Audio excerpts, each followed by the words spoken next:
But now, before we're finished with this episode, I would like to bring out what I consider to be good news and cathartic news. So, as we know, in recent years, manga has been slowly and insidiously devouring the consumer market. If you go to Barnes & Noble right now, the manga section is like three shelves long. The comic book section is barely half a shelf long. And most of those titles are all classic titles, rebooked and reprinted and repackaged. It's getting bigger. And now it has resulted that basically the public is just turning more towards manga than comics. People thought that when the MCU was developed, with all their fancy work, it would increase the popularity of comics. It in fact just increased the popularity of the movies themselves. Ironically enough, the movies didn't sell comics. The movies sold movies. Surprise, surprise. This has resulted in a combination of factors. Mainly the fact that it's pretty much agreed by 99% of the population that the quality of comics, specifically DC, has gone down atrociously. The artwork has gotten worse. The stories have gotten worse. And the artists, producers, and writers have become more obsessed with pushing an agenda instead of telling you a goddamn story. Manga doesn't do that. And as a result, they have been getting bigger and bigger and bigger. But how big, do you ask? How big? So, as of the recent report, this is one manga. Demon Slayer. Yeah. Very nice manga. Yeah. Relatively normal, simple story. Yeah. Beautiful animated adaptation. Yeah. Fantastic movie. Yeah. As of the most recent report, that manga alone in America and worldwide has sold 100 million units. That's a very impressive number. Wow. Meanwhile, the entire comic book industry in this year alone sold 15 million units. Ow. Oof. One manga has outdone the entire comic book industry almost literally 10 times over.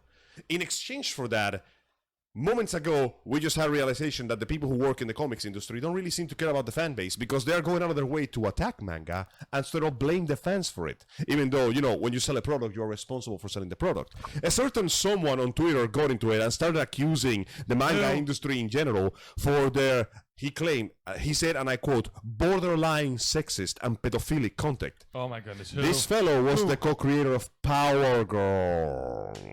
Fire him now. Wait, no, what the okay. Wait, was? So he's not still? He was the No, as original in one of creator the of original Fang. creators. Yeah, Oh. he's not the one that brought her into fame, but he's one of the people that made her. So let me see if I get Let this me get straight. this straight. Yeah. No, you're the one fucking bringing this up. Let me get this straight. Yes.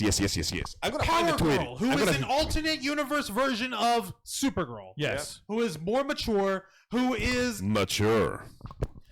has for decades been one of the most sexually iconicized figures in Western comics. One of my personal favorite heroes. Of course she is, because she got massive tits and a boob window. Hey now, she's a very well-developed character with her own adventures and stories and a surprisingly tongue-in-cheek plot. You shut your fucking mouth. Yeah! Yes, she does. The only difference is this guy's only a perv.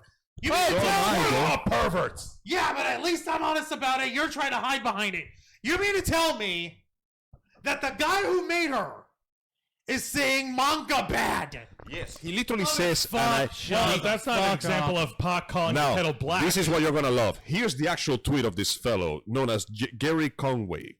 American comic book artists are taken deservedly to task regularly for outrageously sexist treatment of women. By the way, that taken to task is one of the reasons why the DC comics are going to shit right now and the Marvel comics are going to shit, because we have entered fucking clown world and the idea of sexy women is now illegal for some reason. No, it's not. I'm still allowing sexy women. But rarely do I see any commentary on the rampant sexism and misogynies. Oh no, my knees, they're all soggy. Of manga. And manga is incredibly popular with younger readers. Well, Mr. Conway, it is true that manga is incredibly popular with younger readers. But you know why that is? Because younger readers like to see beautiful men and sexy women. They like to see violence and comedy. They like to see stories that have beginnings, middles, and ends. If I tell you, okay, let me put it this way. Juan, let's say you want to read some manga. Yeah. Let's say you want to read Berserk. What would I tell you as a fan? I would tell you, no problem, start in volume 1. But what happens if I go, hey Juan, I would like to read some Batman. Where do I start?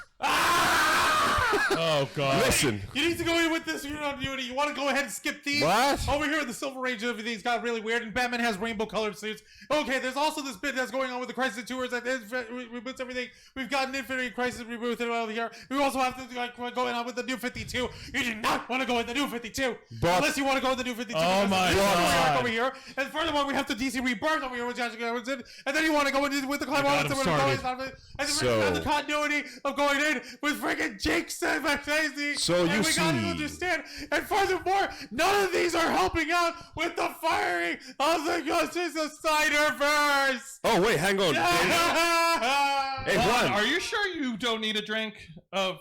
Hey Juan. Hey Juan, I just got news that everything got rebooted again. Should I start there instead? Are you trying to kill Juan? Yes, he is. Not today. I actually wanted to give some good news after a shitty story, but I'm not going to get the time for that. So, you know, we can afford to go a little over time. So I'm clamping down as I finish my little report. Yes, it would seem that manga has developed the power to finally challenge and defeat the comic book industry on the grounds that the comic book industry has spent the last few years effectively killing itself. We are reaching a zenith point where the younger generation simply doesn't care.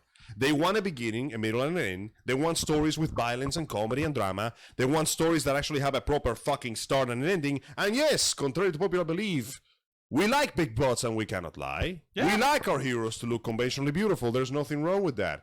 And we appreciate diversity that doesn't get shown to our face or replace existing characters with other color palettes for the sake of giving a hand-me-down to people of color.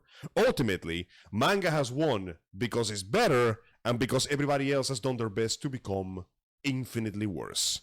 This is nature running its course. Yeah. Anyway, Juan, you want to say something else?